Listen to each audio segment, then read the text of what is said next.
Sir ஒன்றும் இல்லை, 6000 ரூபா அப்படி சார். எவ்வளவு போனாலும் நாங்க தான் நாசமா போறோம். சரிங்க சார், நாங்க தான் நாசமா போறோம். இப்போ எவ்வளோங்க சார் சரக்கு? அது எவ்வளவு போயிட்டு போகுது விடுங்க சார். ஏன் சார் 8000 சொல்ற அப்படின்னா அது எவ்வளோ போச்சுன்னு கேட்குறோம். இல்ல அவர் ரொம்ப கம்மியா சொன்னாரு, 6000னாரு. இல்ல இல்ல ஃபுல் டீடைல் அவர் தெரியுமா? இல்ல சார், நான் கடையை உடைச்சுப்பா பார்க்கும்போது நான் தான் வந்து பார்த்தேன். சரி சரி அவரை பார்த்தாரு. சரிங்க சார், நான் என்ன சொல்ல வரேன்னா, நான் என்ன கேட்கறேன்னா 6000 வந்து எல்லாம் உங்களுக்கு வந்து இவ்வளவு ஆர்குமெண்ட் தேவையாகல தெரியுமா? சரி சரி இருங்க சார், ஒண்ணும் இல்ல, 6000 வந்து எல்லா நியூஸ்ல பப்ளிஷ் ஆச்சு. சரியா? 6000 கிடையாது. சரிங்க சார், எவ்வளோங்க சார்? 8660 ரூபா. 8000. இது எல்லாமே லோ கிளாஸ் சரக்குங்களா சார்? அதெல்லாம் கிடையாது, பூராமே பிரீமியம் ரேஞ்ச் தான் எல்லாமே. ஆமா. சரி சார்.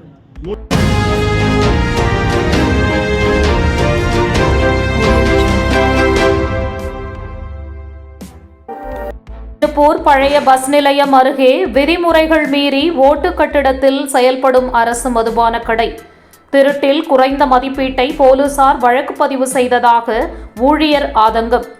அப்பாவி மக்களின் உயிரை காவு வாங்க துடிக்கும் அனுமதியற்ற பார். திருப்பூர் பழைய பஸ் நிலையம் அருகே செயல்படும் அரசு மதுபான கடை எண் 1990 சில நாட்களுக்கு முன்பு கதவை உடைத்து சுமார் ரூபாய் 6000 மதிப்பிலான மதுபானத்தை திருடியதாக வெளியான செய்தி பெரும் பரபரப்பை ஏற்படுத்தியது. மதுபான கடையில் இருந்த ரொக்கப்பணம் 3 லட்சத்தை எதுவும் செய்யாமல் சுமார் 6000 மதிப்பிலான மதுபானத்தை மட்டும் திருடியதாக திருப்பூர் தெற்கு காவல் நிலையத்தில் வழக்கு பதிவு செய்யப்பட்டு திருடிய நபரை தேடி வருகிறார்கள். இந்த நிலையில் கடையின் ஊழியர் ஆதங்கத்துடன் திருட்டு போன உண்மையான மதிப்பை மறைத்து காவல்துறையினர் சுமார் ரூபாய் 6000 மதிப்பிலான மதுபானத்திற்கு மட்டுமே வழக்கு பதிவு செய்து ஏமாற்றியதாக ஆதாரத்துடன் கூறினார். தினமும் லட்சக்கணக்கில் மதுபானம் வியாபாரமாகும் நகரின் மைய பகுதியான பழைய பஸ் நிலையம் அருகே உள்ள இந்த அரசு மதுபான கடை பாதுகாப்பு அற்ற நிலையில் ஓட்டுக்கூடத்தில் செயல்பட்டு வருகிறது. தமிழக அரசு நிர்ணயம் செய்த முக்கிய விதிமுறையான தார்சு கட்டிடத்தில் இயங்காமல் பாதுகாப்பு அற்ற பழமையான ஓட்டு கட்டிடத்தில் அரசு மதுபான கடை இயங்கி வருகிறது. கூடுதலாக உயிர்களை பழிவாங்க தமிழக அரசுக்கு முறையாக பார் டெண்டர் ஒப்பந்த பணம் செலுத்தாமல் ஏமாற்றி அருகே பார் சட்டவிரோதமாக மதுபான பார் செயல்பட்டு வருகிறது. இந்த சட்டவிரோதமாக மதுபான பாரில் நூற்றுக்கணக்கான நபர்கள் தினமும் மது அருந்தி செல்கிறார்கள். திடீரென மதுபான குடம் சரிந்து விழுந்தால் பல உயிர்கள் பலியாகும் என்பது உறுதி.